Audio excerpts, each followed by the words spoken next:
اللہ اکبر لا الہ الا اللہ۔ بسم اللہ الرحمن الرحیم،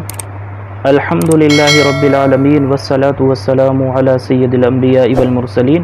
عزیزان گرامی قدر، بہت ہی جلد قربانی کے ایام آنے والے ہیں، تو آج ہم یہ جاننے کی کوشش کرتے ہیں کہ قربانی کا جانور کیسا ہونا چاہیے۔ قربانی کا جانور 3 جنسوں میں سے کسی ایک جنس سے ہونا چاہیے، چاہے وہ اونٹ ہو یا وہ گائے کے جنس سے ہو یا وہ بکری کے جنس سے ہو۔ اب اس میں نر یا مادہ کا کوئی فرق نہیں ہے، یعنی جانور نر بھی ہو سکتا ہے، مادہ کی قربانی بھی جائز ہے، مذکر کی بھی جائز ہے اور مؤنث کی بھی جائز ہے۔ اور جو گائے ہے اسی کی جنس میں شامل ہے بھینس بھی، مذکر مؤنث دونوں۔ اور جو بکری ہے، بکری کی کیٹیگری میں بکری کی جنس میں شامل ہے اور داخل ہے بھیڑ بھی، دمبا بھی، مینڈھا بھی۔ اب ان جانوروں کی جانوروں کی جو عمر بتائی جاتی ہے قربانی کے لیے، وہ کم سے کم کی بتائی جاتی ہے، زیادہ کی حد نہیں ہے۔ کم سے کم اونٹ کی جب قربانی کی جائے گی تو اونٹ 5 سال تک کا کم سے کم ہونا چاہیے، اور گائے 2 سال کی، یعنی گائے کی کیٹیگری میں بھینس بھی داخل ہے۔ بکری، بکرا، بھیڑ، دمبا، مینڈھا، یہ سب کم سے کم 1 سال کے ہونے چاہیے۔ تو یہ ان کی عمریں ہو گئیں۔ اب یہ دیکھتے ہیں کہ حضور سید عالم صلی اللہ تعالی علیہ وسلم نے کن جانوروں کی قربانی کرنے سے منع فرمایا ہے۔ سنن ترمذی کتاب الاضاحی عن رسول اللہ صلی اللہ تعالی علیہ وسلم، باب ما لا یجوز من الاضاحی، حدیث نمبر ہے 1497،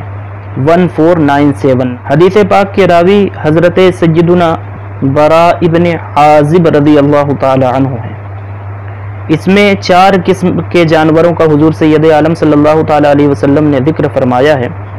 اور ان 4 قسم کے جانوروں کی قربانی کرنے سے منع فرمایا ہے۔ دیکھیں وہ 4 قسم کے جانور کون کون سے ہیں۔ حضور سید عالم صلی اللہ تعالی علیہ وسلم نے ارشاد فرمایا، لا یضحى بالعرجاء بین ضلعها، ایسا لنگڑا جانور کہ جس کا لنگڑا پن، جس کا لنگڑا ہونا بالکل ظاہر ہو، واضح ہو، ایسے لنگڑے جانور کی قربانی کرنے سے حضور پاک علیہ الصلوۃ والسلام نے منع فرمایا۔ دوسرا وہ جانور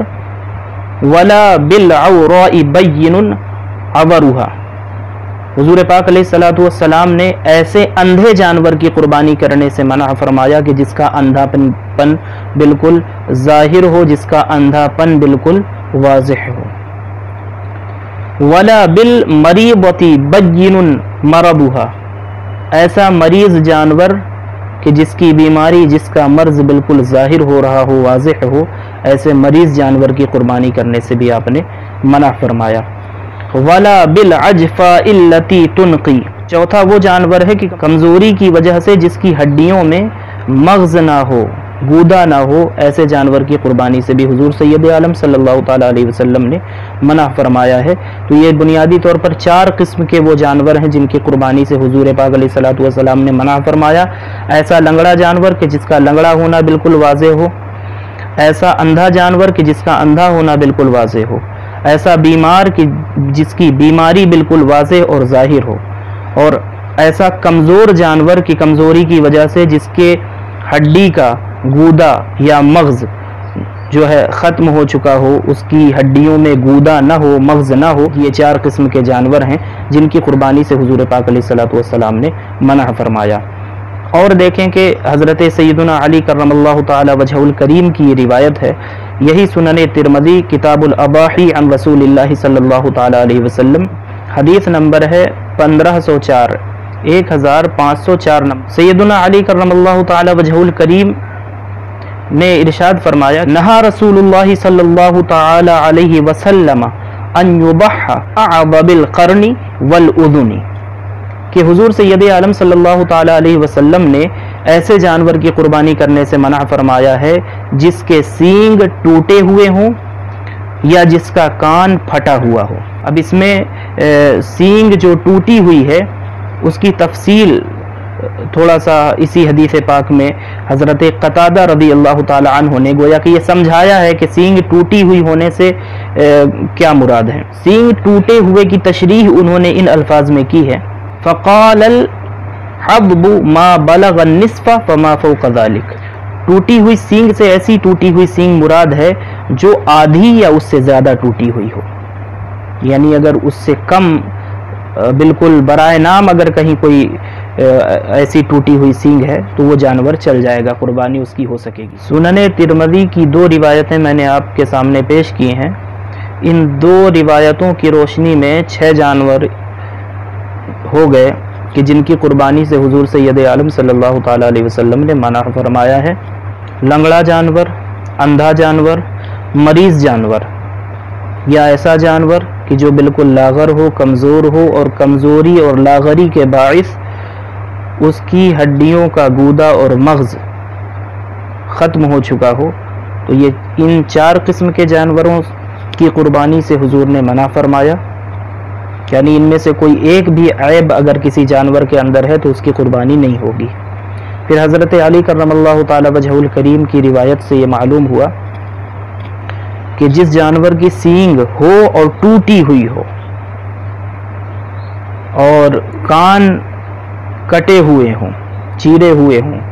تو ایسے جانور کی بھی قربانی نہیں ہو سکتی ہے۔ حضور سید عالم صلی اللہ تعالی علیہ وسلم جب آپ قربانی فرماتے تھے تو کس طرح کے جانور کا اہتمام کرتے تھے، جانور اللہ رب العزت کے حضور جو قربان کرنے کے لیے آپ جن جانوروں کا انتخاب فرماتے تھے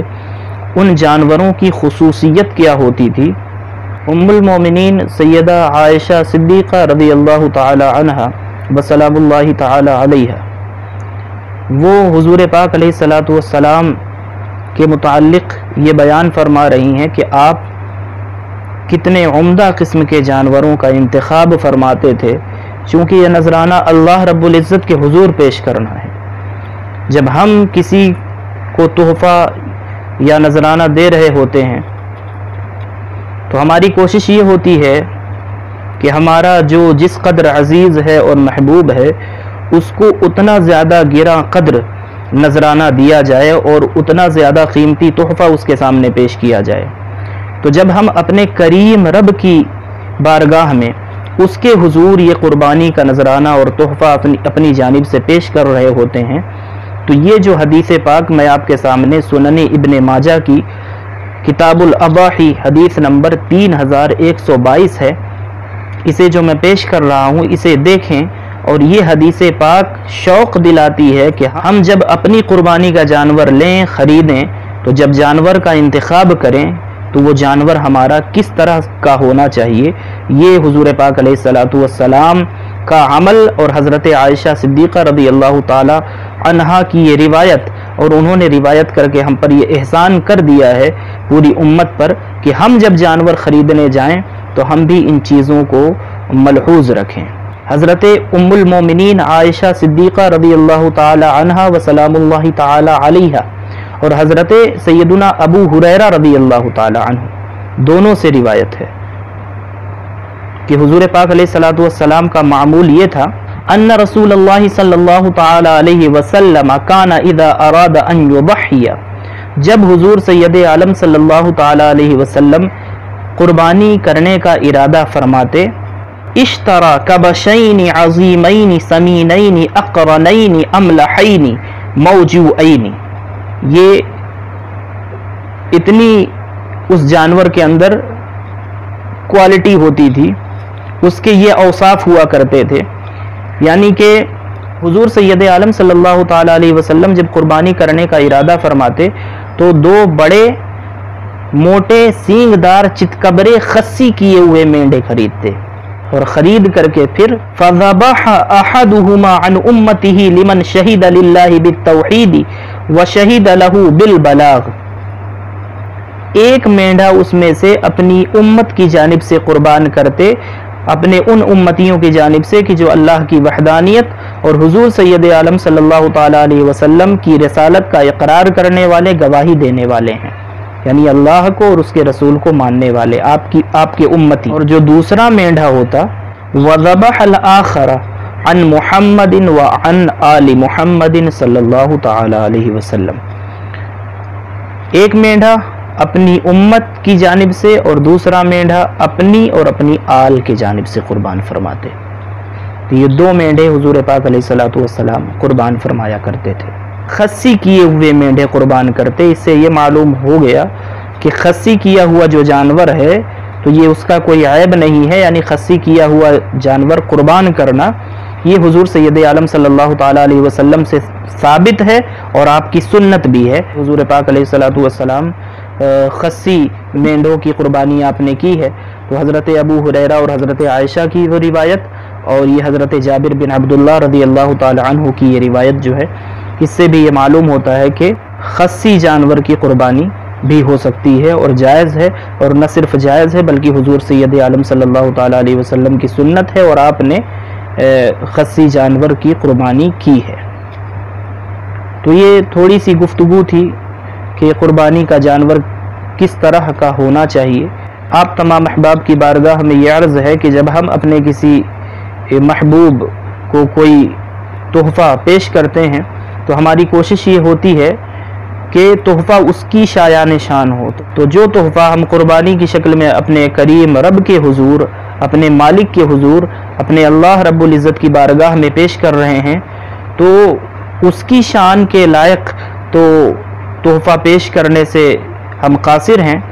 لیکن پھر بھی ہماری اپنی حیثیت کے حساب سے اور اس نے ہمیں جتنا نوازا ہے ہمارا جانور اس بات کا ثبوت ہونا چاہیے کہ جس طرح سے اس نے نوازا ہے اسی طرح سے دل کھول کر کے عمدہ قسم کا فربا جانور اور ہو سکے تو خوبصورت جانور اللہ رب العزت کی بارگاہ میں قربان کریں، جیسا کہ حضور پاک علیہ الصلوۃ والسلام کا معمول تھا. جو بھی جانور ہم قربان کریں تو ہم بھی اس کے اندر جو خوبیاں ہو سکتی ہیں، جو اس میں جن کی وجہ سے اس کی خوبیوں میں اضافہ ہوتا ہے، ان تمام خوبیوں کو ہم مد نظر رکھیں اور کوشش کریں کہ وہ تمام خوبیاں پائی جائیں جو اس جانور میں ہونی چاہیے، تاکہ ہم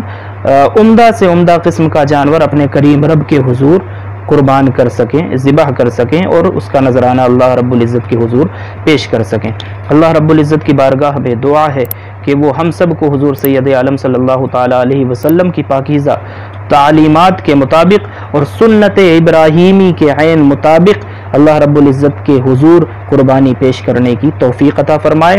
اور تمام عالم اسلام کی تمام امت مسلمہ کی جانب سے یہ جو قربانی کی جائے اللہ رب العزت ان قربانیوں کو اپنی بارگاہ میں قبول فرمائے. آمین یا رب العالمین بجاہ سید المرسلین. وما توفیق الا باللہ وآخر دعوایا ان الحمد للہ رب العالمین والسلام علیکم ورحمۃ اللہ تعالی وبرکاتہ.